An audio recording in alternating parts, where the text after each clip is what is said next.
महात्मा बुद्ध के समय की बात है। अजातशत्रु नाम का एक राजा था। उसका राज्य बहुत अच्छा चल रहा था, किंतु कहते हैं ना कि समय हमेशा एक जैसा नहीं रहता। ऐसा ही अजातशत्रु के साथ हुआ। राजा कई मुश्किलों में घिर गए और उन मुश्किलों से बाहर नहीं निकल पा रहे थे। उन्होंने कई युक्तियाँ अपनाई, लेकिन असफल रहे। एक दिन उनकी मुलाकात एक तांत्रिक से हुई। राजा ने तांत्रिक को अपनी मुश्किलें बताई। तांत्रिक ने राजा की बातों को बहुत ध्यान से सुना। फिर उसने एक उपाय बताया। तांत्रिक ने कहा, आपको पशुओं की बलि देनी पड़ेगी, तभी आपकी मुश्किलों का समाधान होगा। पहले तो राजा काफ़ी सोच विचार में पड़ गए, लेकिन उन्हें जब कोई रास्ता ना दिखा तो उन्होंने तांत्रिक की बात मान ली। तांत्रिक के कहने पर एक बहुत बड़ा अनुष्ठान किया गया। पशुओं को मैदान में बलि देने के लिए बांध दिया गया। संयोगवश उस समय महात्मा बुद्ध राजा के नगर में पहुँचे। वे उसी स्थान से गुजर रहे थे जहाँ पर राजा ने अनुष्ठान कराया था।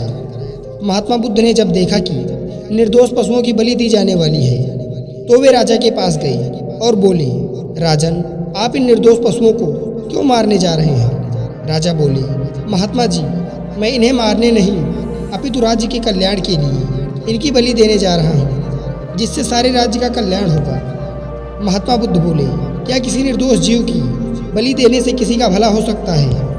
थोड़ा सा रुककर महात्मा बुद्ध ने जमीन से एक तिनका उठाया और राजा को देते हुए बोली, इसे तोड़कर दिखाइए। राजा ने तिनके के 2 टुकड़े कर दिए। बुद्ध बोले, इसे आप पुनः जोड़ दें। राजा बोले, महात्मा जी, यह आप कैसी बातें कर रहे हैं? इसे तो अब कोई नहीं जोड़ सकता।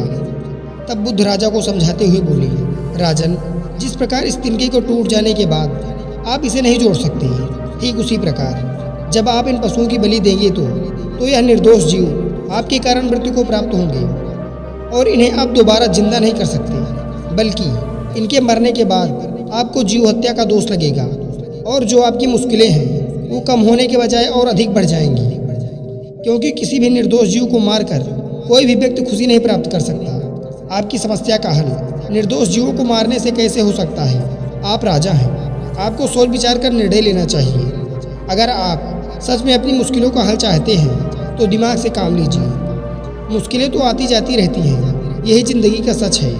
निर्दोष को मारने से समस्या नहीं समाप्त होती, बल्कि उसका हल आपको बुद्धि से ही निकालना होगा। बुद्ध की बात सुनकर अजातशत्रु उनके चरणों में गिर पड़े और अपनी भूल की क्षमा मांगने लगे।